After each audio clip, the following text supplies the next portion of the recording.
आपके स्क्रीन पर जो तस्वीरें चल रही हैं इस वक्त, ये तस्वीरें गाज़ा की नहीं है। ये वीडियो गाज़ा का नहीं है, ये लेबनान का वीडियो है। लेबनान में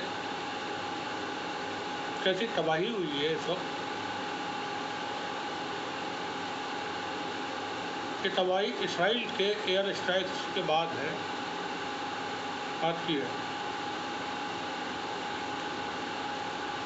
बैरूत के अंदर मिडिल बैरूत को बिल्कुल खंडारों में तब्दील कर दिया है। कि दाहिया का इलाका है जहाँ कहा जाता है कि हिजबुल्लाह के कमांडर हसन नसरुल्लाह का उनका ठिकाना था, और यहाँ पर हिजबुल्लाह के अपने अंडरग्राउंड बेसमेंट वगैरह मौजूद हैं, टनल्स मौजूद हैं। बेशुमार बंकर बस्टर बॉम्ब्स यहाँ पर गिराए गए हैं। अब तक मरने वालों की तादाद 7,000 से ज़्यादा हो चुकी है लेबनान में।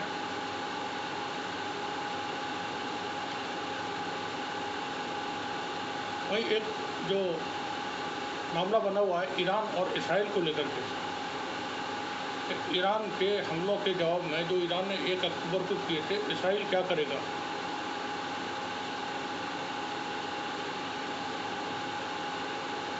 इसराइल जो कुछ करेगा वो अमेरिका से परमिशन मिलने के बाद करेगा।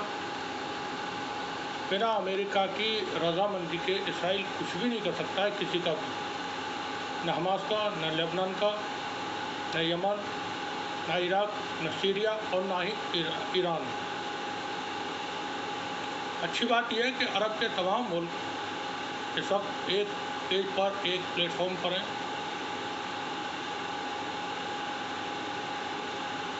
हसन नसरुल्लाह की शहादत के बाद दुनिया में एकदम बहुत मिडिल ईस्ट के अंदर चीज़ें बड़ी तेज़ी से बदल रही थी। मिनट टू मिनट नए नए मामला सामने पेश आ रहे थे।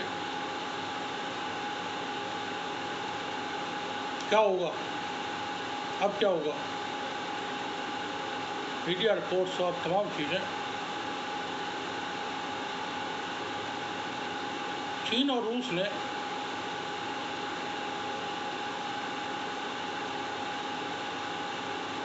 चीज़ों को कंट्रोल किया, ईरान को कंटेन किया।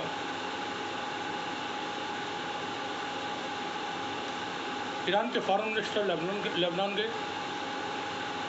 उस वक्त गए जब इसराइल ने धमकी दे रखी थी कि कोई भी प्लेन अगर लेबनान आता है तो हमारी इजाज़त के बाहर नहीं आएगा। तो ईरान के फॉरेन मिनिस्टर लेबनान गए, उन्होंने उस वक्त भी सवाल खड़ा किया था, ईरान के फॉरेन मिनिस्टर जिस जहाज़ में लेबनान गए थे वो किसका था। आज भी हम क्वेश्चन मार्क के साथ छोड़ देते हैं, बताएंगे, बाद में बताएंगे, ये रहस्य है। फिर वो कतर जाते हैं, सीरिया जाते हैं, और फिर बशर असद से मुलाकात होती है। ईरान के राष्ट्रपति कतर जाते हैं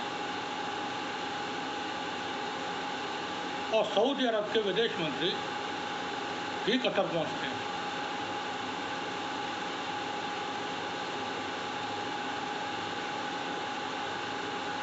ईरान के राष्ट्रपति अब इस वक्त रूस पहुंचे हुए हैं। ईरान के फॉरेन मिनिस्टर सऊदी अरब पहुंचे हुए हैं। आप सीन देखें कितनी तेज़ी के साथ चीज़ें चल रही हैं मिडिल ईस्ट में। ईरान के फॉरेन मिनिस्टर से सऊदी क्राउन प्रिंस मोहम्मद बिन सलमान की बहुत ख़ास मुलाकात हुई है, और उस मुलाकात में सऊदी अरब के टॉप ऑफिशियल्स मौजूद रहे। सऊदी अरब ने हर मुमकिन भरोसा दिया है ईरान को कि वो ईरान के साथ है।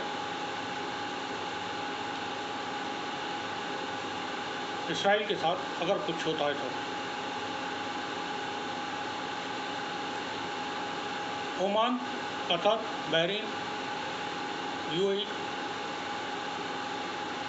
जितने भी अरब मुल्क हैं सब ने ईरान के साथ खड़े होने का बिल्कुल क्लियर कर दिया, कोई उसमें ढकी छिपी चीज़ें नहीं है। वहीं हम ये बता दें आपको, अमेरिकी इंटेलिजेंस और ईरान के इंटेलिजेंस के दरमियान गोपनीय बातचीत चल रही है।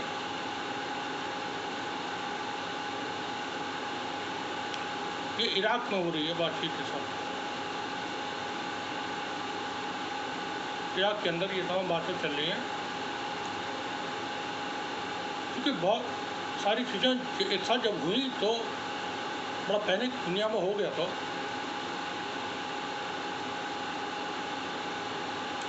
एक और इतला देते हैं आपको, काहिरा में फिर से बातचीत शुरू हो गई है। सभी को वहाँ बुला लिया गया है, जितने फरीक हैं। हमास के लीडर पहुँचे हुए हैं, खलील हनिया सब कायरा पहुँचे हुए हैं, खालिद मशाल कायरा पहुँचे हुए हैं। सीज़ फायर के लिए बातचीत चल रही है और ये सीज़ फायर यूरोप के लोग बड़े इंटरेस्टेड हैं इस वक्त सीज़ फायर के लिए, complete seize fire. France, Italy, Spain,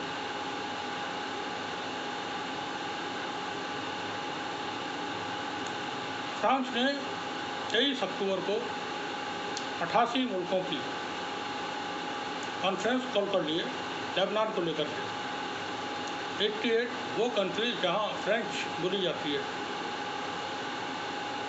French speaking countries का जो एक ऑर्गेनाइजेशन है, जैसे ब्रिटिश राज के कॉलोनी के जो मुल्क थे, कॉमनवेल्थ उनका एक संगठन है, इसी तरह से फ्रेंच स्पीकिंग कंट्रीज का अपना एक संगठन है।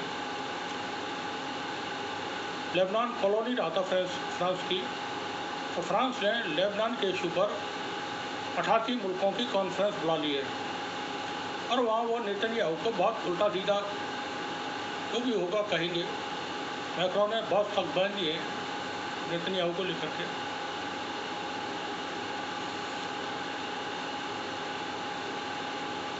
इसराइल के डिफेंस मिनिस्टर को अमेरिका जाना था और अमेरिका में उनका इंतजार कर रहे थे जैक सल्वन और अमेरिकी अमेरिकी डिफेंस मिनिस्टर लॉयड ऑस्टिन। ये आएंगे तो इनसे हम बहुत सारे सवाल करेंगे। अब पूछेंगे लेबनान पर आपने बिना पूछे हुए हमले क्यों किए थे।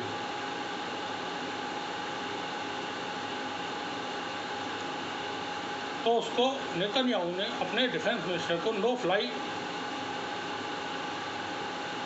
वाली जो फॉरेस्ट होती है उसमें डाल दिया नाम उसका कि ये उड़ान नहीं भर सकते हैं। पाबंदी लगा दी, आप मुल्क से नहीं जाएंगे, सफ़र नहीं कर सकते हैं।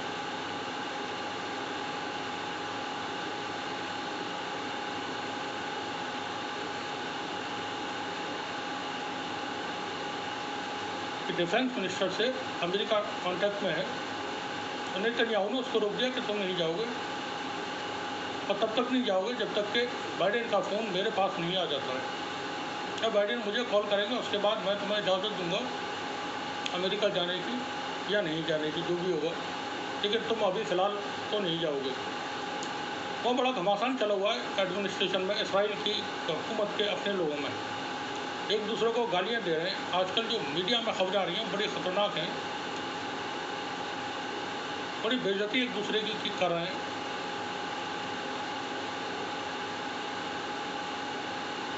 नेतन्याहू से बदतमीजी करके बात करते हैं उनके मिनिस्टर। नेतन्याहू सैनिक अधिकारियों से और अपने दूसरे मिनिस्टर से और बदतमीजी से बात करता है।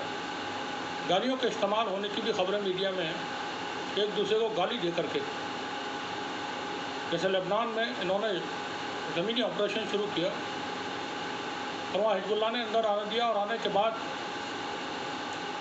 इसराइल की सेना को एम्बुश किया, इसमें बड़ी तादाद में 200 से ज़्यादा इसराइल के फौजी हताहत हुए। इसराइल की फ़ौज और इसराइल के रक्षा मंत्री वो नेतन्याहू के ऊपर चढ़ बैठे कि तुम्हारी ये सो रहा है। मैदान में जो जंग चल रही है, इसके अलावा बंद कमरों में भी जंग चल रही है।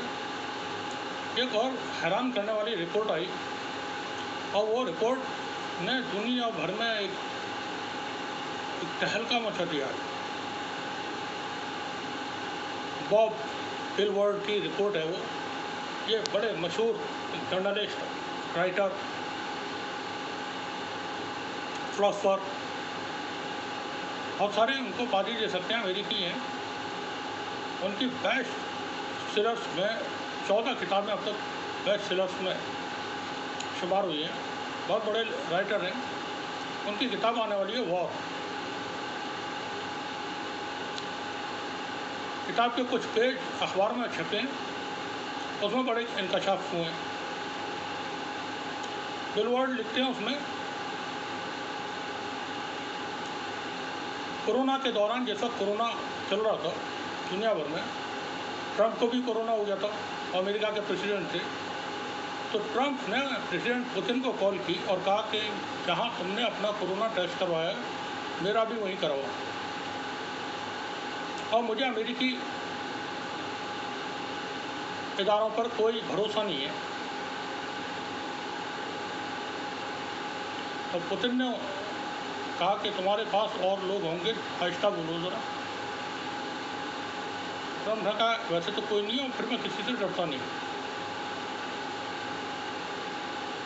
और बाद में उन्होंने अपना सैंपल जो भी था वो रूस भेजा, रूस से जांच हो करके आई। एक और वो खुलासा करते हैं, कोरोना अमेरिका में होता है, दुनिया में होता है, अमेरिकी प्रेसिडेंट अमेरिका में जांच नहीं करवा रहे हैं, वो रूस में अपनी जांच करवा रहे हैं। ये आप अंदाज़ा लगा सकते हैं कि किस तरह का जो डीप स्टेट और एडमिनिस्ट्रेशन होता है, वो सब कैप्चर करके रखते हैं। लोगों को भी ये मालूम होता है कि ये हमारे अपने हैं, लेकिन अपने नहीं है, ये हमें ज़ाहिर भी दे सकते हैं, कुछ भी कर सकते हैं हमारे साथ। बड़ी कॉन्स्पिरेसी चलती है दुनिया में। एक और चीज़ हुई, उसी किताब के जो पेज पब्लिश हो गए हैं, उसमें बाइडेन को लेकर के एक इंकशाफ हुआ है बड़ा।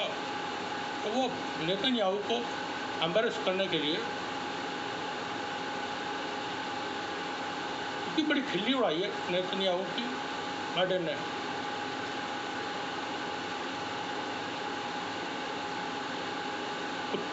जो अल्फाज इस्तेमाल किए वो बहुत ही गंदे हैं बाइडेन ने नेतन्याहू के लिए। बिच, सन ऑफ बिच, नेतन्याहू को बोला सन ऑफ बिच, बास्टर्ड। तब एक से गंदे शब्द जो हम गालियाँ जिनको कहते हैं वो बाइडेन ने इस्तेमाल किए, वो सारे के सारे उसने वो अपनी किताब में लिख दिए हैं। बॉब विलवर्ड वॉर किताब में, वॉर नाम से जो किताब आ रही है, उसमें उन्होंने सारी चीज़ें लिख डाली हैं।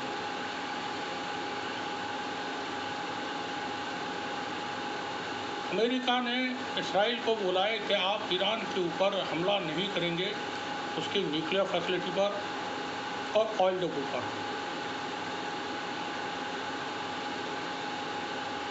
लेकिन इसराइल अब हमला करे कहाँ? पहाड़ों में जाकर के, जंगल में। उसे तो ये दिखाना है कि हमने बदला लिया है।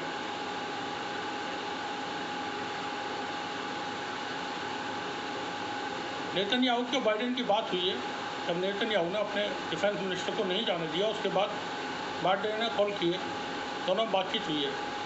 और नेतन्याहू को बाइडेन ने कहा है, भरोसा दिया है कि अमेरिका चट्टान की तरह, शीशा पिलाई हुई दीवार की तरह, फौलाद की दीवार की तरह इसराइल के साथ खड़ा हुआ है। ये उन्होंने नेतन्याहू को बोला है। नेतन्याहू को रोक नहीं पा रहे हैं ये सब मिल करके भी, क्योंकि यहूदी जो लॉबी है वो बहुत ताकतवर है अमेरिका में, और पूरा प्रशासन उठा के फेंक देगी।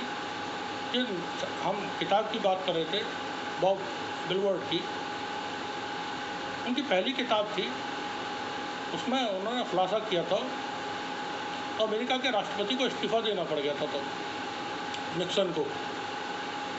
सेक्स स्कैंडल का मामला था, तो उन्होंने अपनी किताब में इसको एक्सपोज किया था, तो निक्सन को इस्तीफा देना पड़ा था, बवाल मच गया था बाद में। ये पूरी गंदी कम्युनिटी है पूरा, लेकिन चूँकि दौलत इतनी ज़्यादा है, ताकत इतनी ज़्यादा है इनके पास कि सब सारे खून माफ़, सारे गुनाह माफ़, जो चाहेंगे कर सकते हैं, करवा सकते हैं किसी से भी। ईरान ने 1000 से ज़्यादा अपने मिसाइल्स, सुपरसोनिक मिसाइल्स, जो रिपोर्ट्स हैं उसके मुताबिक हम बता रहे हैं आपको, अनलॉक कर दिए। डायरेक्शंस वगैरह उनकी सब सेट, टारगेट सेट, 1000 से ज़्यादा। अगर इसराइल ने ईरान के किसी ऑयल फैसिलिटी पर या न्यूक्लियर इंस्टॉलेशन पर अटैक किया तो इसराइल पर ईरान की तरफ से हज़ारों मिसाइलें बरसेंगी। माइक पोम्पियो ने कहा है कि 2500 बार ईरान के पास इतनी मिसाइल्स हैं कि इसराइल को 2500 बार नेस्तो नाबूद कर सकता है।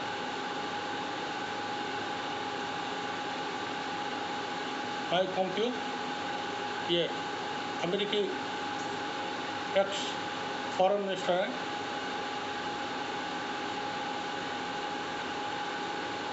हालात बड़े टेंस हैं मिडिल ईस्ट के अंदर, लोग परेशान हैं, समझ नहीं पा रहे होगा क्या। ये जो आप खंडर से देख रहे हैं, बैरूत ये खंडर बन चुका है, गाजा इसी तरह का खंडर बन गया है, आम लोग शहीद हुए हैं,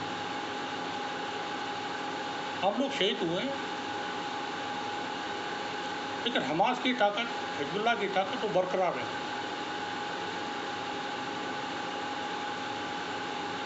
लड़ाई मैदान में जब होगी, इसराइल अभी मैदान में नहीं आ रहा है, तो गाजा में मैदान में उतरा, बहुत नुकसान पहुंचा दिया है हमास ने वहाँ। और हमास के जो टॉप कमांडर हैं याहिया सिनवर, वो भी गाजा में मौजूद हैं, उनकी इंटरसेप्ट की थी कॉल, वो हमने बताया था पिछली खबर में। अमेरिका ने उठा करके रोक दिया था इसराइल के सामने कि तुम जो लंबी छोड़ रहे हो, हमने ये कर दिया वो कर दिया, ये जो देखो क्या बात हो रही है। खालिद मशाल से याहिया सिनवर कतर में बात कर रहे हैं, गाजा के खंडरों से।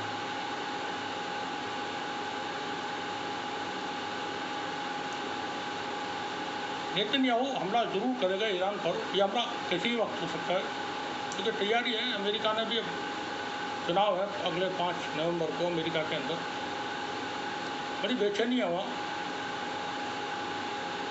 और जो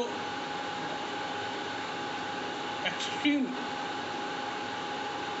अल्ट्रा ऑर्थोडॉक्स है ज्यूज जायनिस्ट, वो ऐसे कोई एक अपॉर्चुनिटी देख रहे हैं ईरान को अटैक करने के लिए, अपॉर्चुनिटी की तरह देख रहे हैं। लेकिन यहाँ पर बहुत अच्छा स्टैंड इस वक्त अरब के मुल्कों ने लिया है, बड़ी तेज़ी के साथ सफारतकारी हो रही है। टर्की, सऊदी अरब, इन दोनों की जो पोजीशन है, इन्होंने जिस तरह से पोजीशन ली हुई है सब ईरान के फेवर में, वो आगे तक बनी रहे। अब अगर वो आगे तक बनी रहती है जैसी अभी है, और ईरान के ऊपर कोई अटैक इसराइल और अमेरिका का होता है, तो इसराइल तो नहीं बचेगा। अमेरिका का भी जितना कुछ मिडिल ईस्ट में है वो सब हमेशा के लिए यहाँ से ख़त्म हो जाएगा।